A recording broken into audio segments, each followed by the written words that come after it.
يا مساء الخير على احلى متابعين. طبعا رمضان كريم وكل سنه وانتم طيبين. والشربات طبعا من اجمل الحاجات اللي لازم تتقدم على سفرتنا. انا هقدم لكم مجموعه متنوعه من الشربات.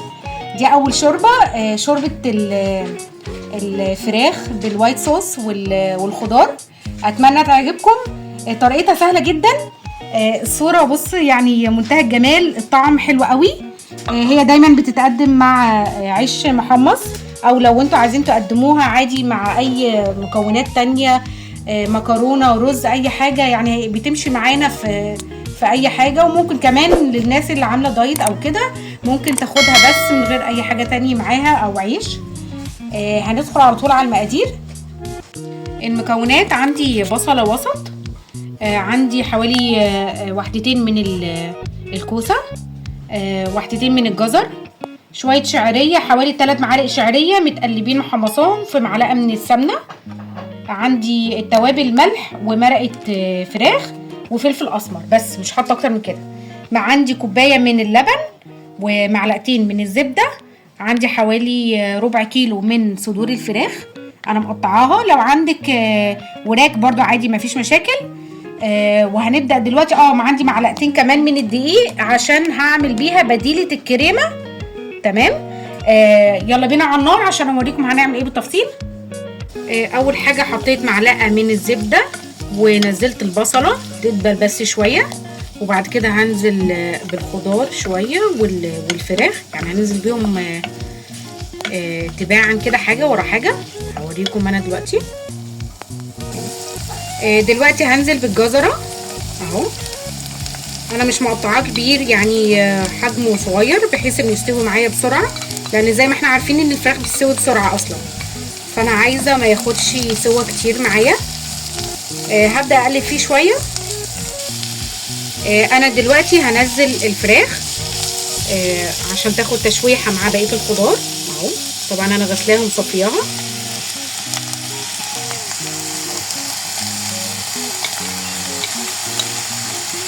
هفضل اقلب فيها شويه، هقلب فيها شويه، هنلاحظ ان هي بدات تغير لونها.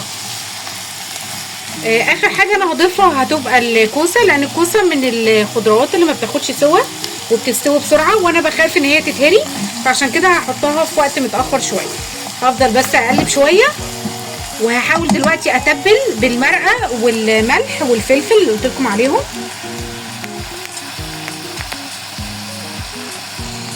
هحط دلوقتي ده الملح اللي عندي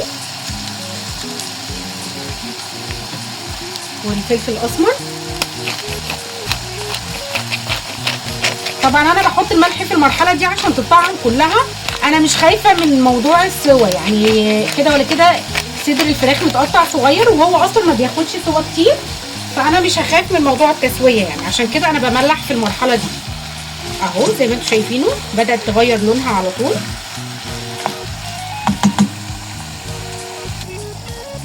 هنزل المرقه كمان،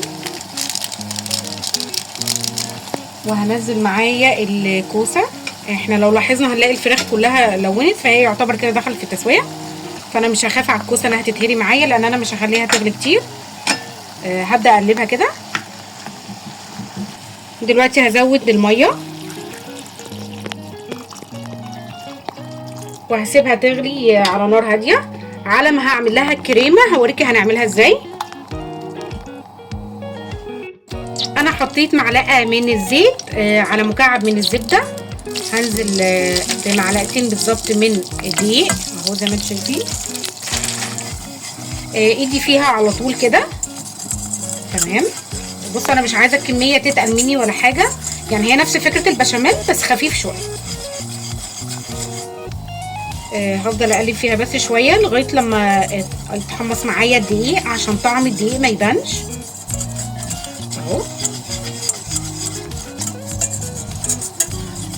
يجي فيها على طول ده علشان في ثانيه ممكن تتحرق منكم. تمام.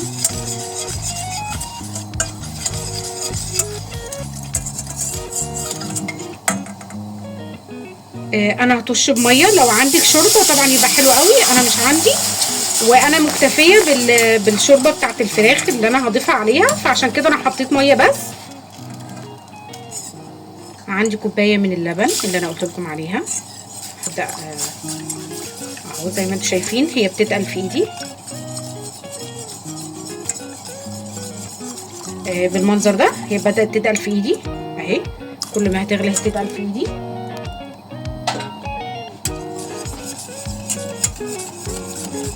بصوا زي ما انتم شايفينه كده، انا مش عايزاه بشاميل، يعني انا عايزاه يبقى عامل زي كريمه بالظبط.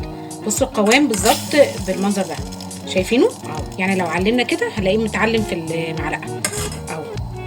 ده القوام اللي انا محتاجاه، مش محتاجه اكتر من كده. انا مش هحطه دلوقتي. انا هسيب طبعا الشوربه على النار يعني اقل من 10 دقايق، وهبدا اضيفه. هوريكم هضيفه ازاي للشوربه الباقيه.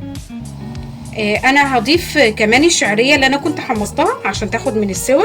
انا طبعا لقيت ان الحله عندي صغيره مش هتشيل بقيه المكونات، يعني بسم الله ما شاء الله ربنا يبارك، الكميات طلعت حلوه.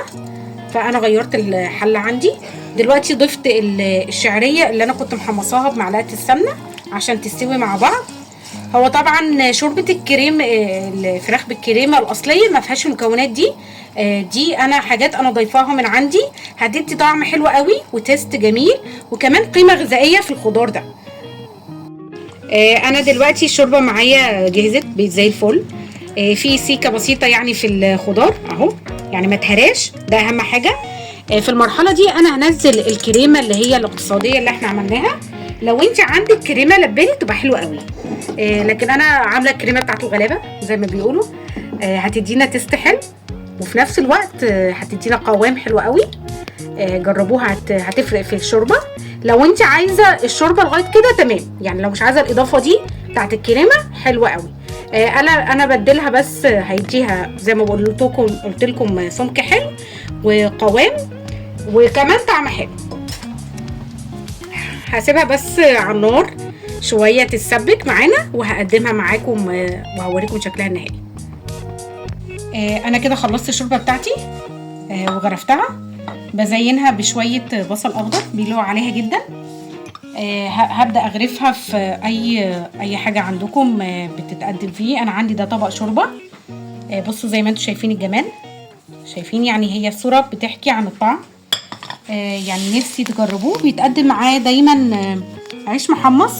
انا كان عندي عيش فينو محمص او توست او اي حاجه. يعني دايما العين بتاكل قبل البق. حاولوا تزينوا طبقكم، ما تنسوش تعملوا سبسكرايب ولايك جميل زيكم، واستنى كل تعليقاتكم.